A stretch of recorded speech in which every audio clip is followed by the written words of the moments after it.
Georgia. Hey, Georgia. Hi, let's say hi to you.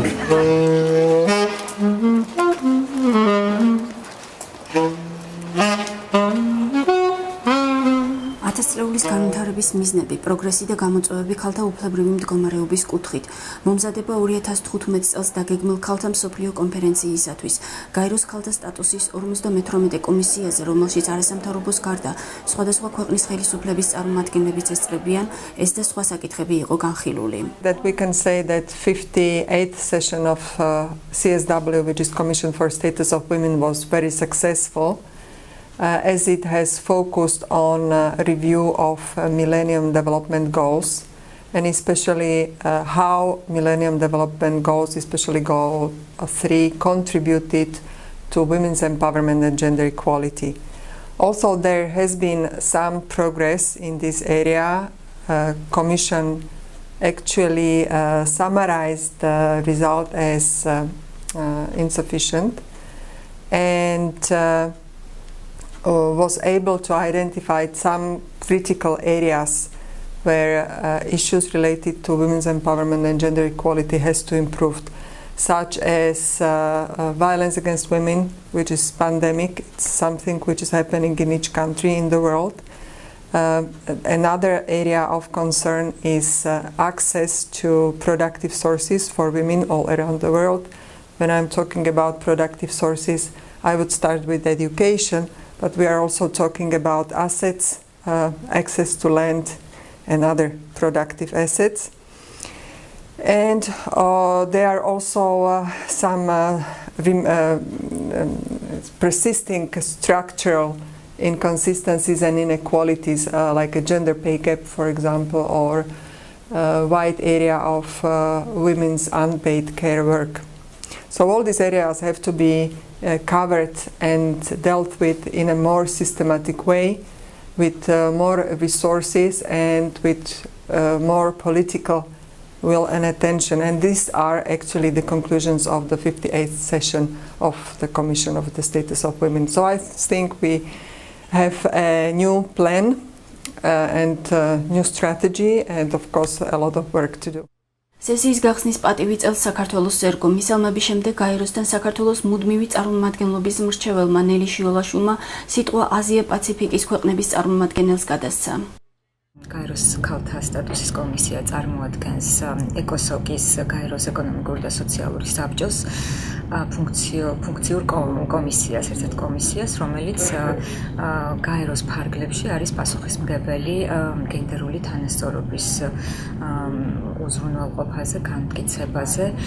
ეს არის კომისია, რომელიც ადგენს გლობალურ სტანდარტებს, გლობალურ დღის წესრიგს, ქალთა უფლებების განმტკიცების და ქალთა როლის გაძლიერების თაობაზე. გაეროს ქალთა სტატუსის კომისიას ყოველ წელს გაეროს სააგენტოების წევრი ქვეყნებისა და ეკოსოკში აკრედიტირებული არასამთავრობო ორგანიზაციების წარმომადგენლები ესწრებიან. სესიაში ქართული არასამთავრობოებიდან ქალთა საინფორმაციო ცენტრის წარმომადგენლები ელენე რუსეცკაია და მარიამ რობიტაშვილიც მონაწილეობდნენ. ისინი სესიაზე აღმოსავლეთ-დასავლეთ ქალთა ქსელის ეგიდით, კვინატილ-კვინას და ქალთა გლობალური ფონდის მხარდაჭერით გაემგზავრნენ. We are cooperating with Women's Information Center here in Georgia, supporting them on women empowerment projects. And one important project for us is to support the civil society here in Georgia to become a more active role in Georgia in the civil society. And therefore, within the capacity building, we support Women's Information Center to participate at the CSW58 in New York, Commission on the Status of Women, and the 58th time, and just to be able to be up to date on the status of women. And we are happy to support Women's Information Center and hope that their knowledge will contribute to empower women in Georgia. განსაკუთრებული მნიშვნელობა აქვს ამ სესიას იქიდან გამომდინარე, რომ 2015 წელს იქნება 20 წელი, გახდება 20 წელი პეკინის დეკლარაციის მიღების და სამოქმედო გეგმის მიღების და ფაქტიურად ის ანგარიში, რომელიც ქვეყნებთან წარადგინეს და შემდგომ დაიდო რეკომენდაცია არის კიდე ერთი წლიანი ვადა იმისთვის, რომ მსოფლიოში შესრულდეს წინ წაიწიოს გენდერულ თანასწორობა. ასევე ჩვენი ქვეყნისთვისაც არის ძალიან მნიშვნელოვანი იმ თვალსაზრისით, რომ არის კიდე ერთი თარიღი 2015 წელს, ეს არის გაეროს უშიშროების საბჭოს რეზოლუციის მიღების 15 წლის დავით. ამასთან დაკავშირებით იქნება მსოფლიო კონფერენცია, სადაც ანგარიშებს გააკეთებენ ქვეყნების შესრულების შესახებ სამოქმედო გეგმების. საქართველოს აქვს მიღებული სამოქმედო გეგმა გენდერული თანასწორობის და გარდა მაგისა 2015 წელს ამ სამოქმედო გეგმას ეწურება ვადა. ამ თვალსაზრისით ვფიქრობთ, რომ ძალიან მნიშვნელოვანი იქნება, რომ ქვეყანა გამოჩნდეს როგორც წარმატებული ქვეყანა, რომელმაც მიიღო შემუშავების პროცესში ჩართული იყო სამოქალაქო საზოგადოება და შესრულების, განხორციელების პროცესი იყოს წარმატებული. 2015 წელს ქალთა მსოფლიო კონფერენციაზე ქვეყნებს გაეროს უშიშროების საბჭოს 1325 რეზოლუციის შესრულებული ანგარიშის წარდგენა მოუწევთ. საქართველოს ეროვნული სამოქმედო გეგმა უკვე მიღებული აქვს, თუმცა გაეროში საუბრობენ პროცესზე, რომელიც მსოფლიოს ქვეყნებში ამ რეზოლუციასთან დაკავშირებით მიმდინარეობს. So far there are only 44 countries with national action plans out of 193 member states. And that's not even 30% of the member states of the United Nations. So we see it as a problem that many governments are not doing what they're supposed to do, are not honoring their commitment under this international law. And also we see some problem with some of the national action plans that have been adopted.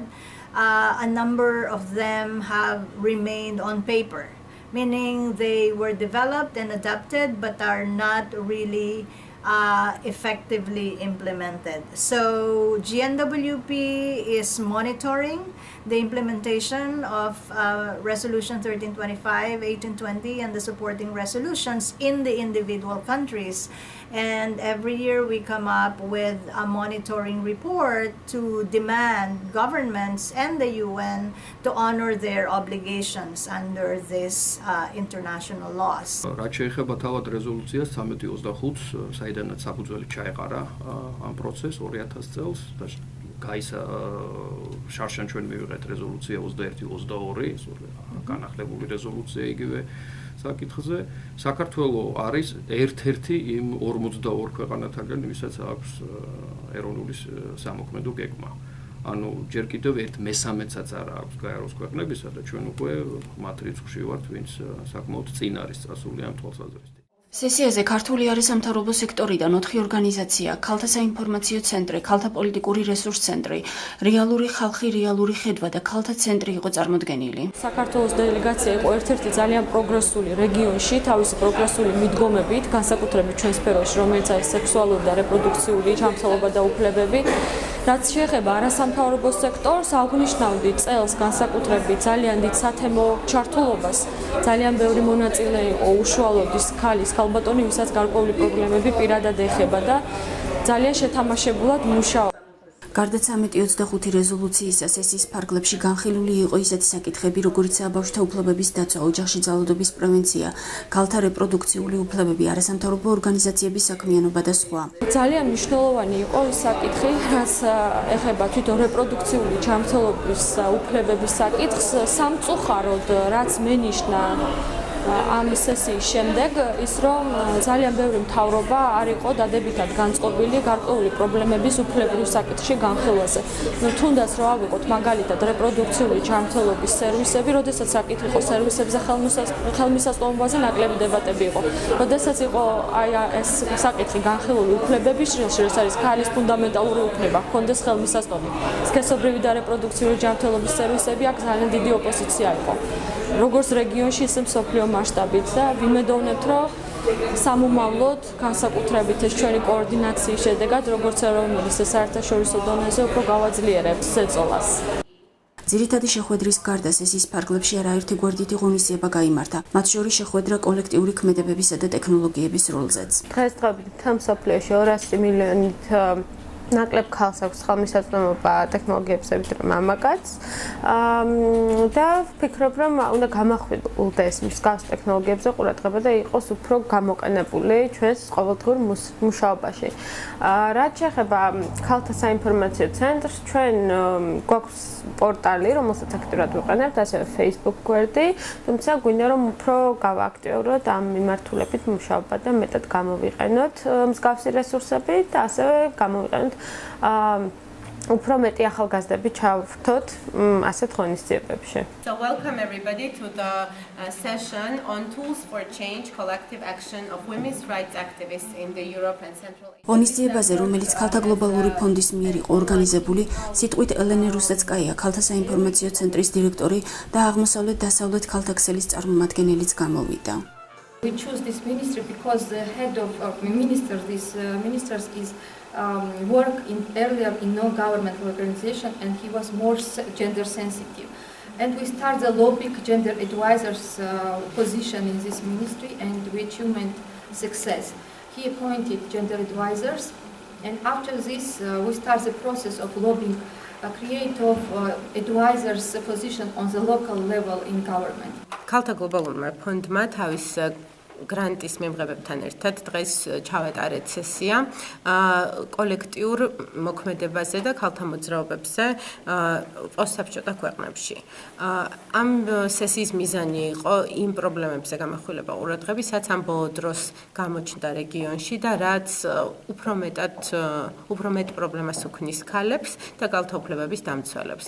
კონკრეტულად გვინდოდა რომ შევხებოდით რელიგიური ფუნდამენტალიზმის პრობლემას, ნაციონალური ექსტრემიზმის და ასევე იმ მთავრობებს, რომლებიც ძალიან ავტორიტარულები არიან და ზღუდავენ ქალთა ორგანიზაციების მოქმედებას.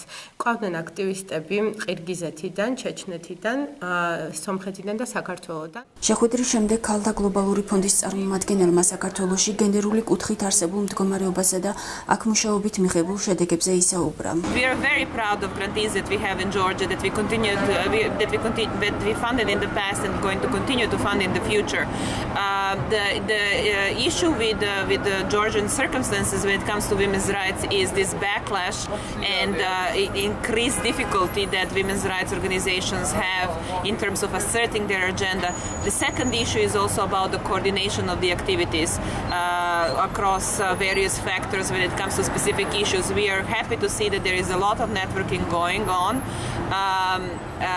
The investment has to follow that coordination, and we are going to continue to be interested in seeing work in Georgia at all levels, not just in Tbilisi and in the larger cities, but throughout the work, so that the grassroots movement and the local organizations have their role to play at the local level in the overall national women's rights agenda. სესიაზე ქართული დელეგაციაც წარსდგა. მთავარ დისკუსიაში საქართველოს სახელით განათლების სამინისტროდან ქეთევან ნატრიაშვილი მონაწილეობდა. მან ყურადღება ქალებისათვის განათლების ხელმისაწვდომობასა და გენდერის ზოგად მდგომარეობაზე გააკეთა. სესიას საქართველოს საკანონმდებლო ორგანოდან თინათინ ხიდაშელი ესწრებოდა. ღონისძიებაზე, რომელიც რელიგიურ უმცირესობებსა და მათ უფლებრივ მდგომარეობას ეხებოდა, დეპუტატის სიტყვით გამოვიდა. თუკი იგივე პრობლემებს აწყდება მუსულმანური უმცირესობა ინგლისში, აი აქ ამ ქვეყანაში, ამერიკის შეერთებულ შტატებში და სხვაგან მთელ ქვეყნებში, ეს ცალსახად იმას ნიშნავს, რომ ეს პოლიტიკური საკითხია. ჩვენი ყველა გამოწვევის პასუხი განათლება. აბსოლუტურად ყველაფერზე პასუხი არის განათლება. როდესაც შესაძლებლობა გაჩნდება, მაგალითად საგარეჯოში მოსახლეობის, აზერბაიჯანული მოსახლეობის უდიდესი ნაწილი არ საუბრობს სახელმწიფო ენას. და თავისთავად იმას ნიშნავს, რომ მას აქვს პრობლემა საჯარო სექტორში მუშაობის, მას აქვს პრობლემა კომუნიკაციის, მას აქვს პრობლემა ბაზარზე თანაბარ პირობებში ბრძოლის და შესაბამისად ის დისკრიმინაციის მსხვერპლი ხდება. ამიტომ განათლება ყველა პრობლემაზე პასუხი. სესიის ერთ-ერთი ღონისძიება, რომელიც გენდერული თანასწორობისა და ქალთა გაძლიერების კომპონენტში მამაკაცთა ხელშეწყობასა და ჩართულობას ეხებოდა, შვედეთის მიერ იყო ორგანიზებული. It was 500 pages on men and equality. It's the first report from a government committee in Sweden on that subject, but it really focused on what are the shortcomings of men when it comes to inequality. And the guy who made the report, he pointed out that men are in the top of the society and the bottom. აღსანიშნავია, რომ გაეროს ქალთა სტატუსის შესახებ კომისია ნიუ-იორკში ყოველწლიურად იკრიბება. ორკვირიანი დებატების შემდეგ ქალთა თანამონაწილეობის მხარდაჭერის შესახებ გაეროს დოკუმენტი დამტკიცდა, რომელიც კიდევ ერთხელ ადასტურებს ყველა ქალის სქესობრივ და რეპროდუქციულ უფლებებს და მოზარდთა სქესობრივ განათლებასაც უჭერს მხარს. 24 გვერდიანი საბოლოო დეკლარაცია კომისიამ ერთხმად მიიღო დასკვნაში ნათლად არის გამოკვეთილი, რომ პროგრესი გენდერული თანასწორობისა და ქალთა გაძლიერების კუთხით გაეროს მისნის მისაღწევად ნელი და არათანაბარია. გენდერის საკითხებზე მომუშავე ორგანიზაციები ამბობენ, რომ კომისიის დასკვნებმა მათ მუშაობას ახალი მიმართულება მისცა.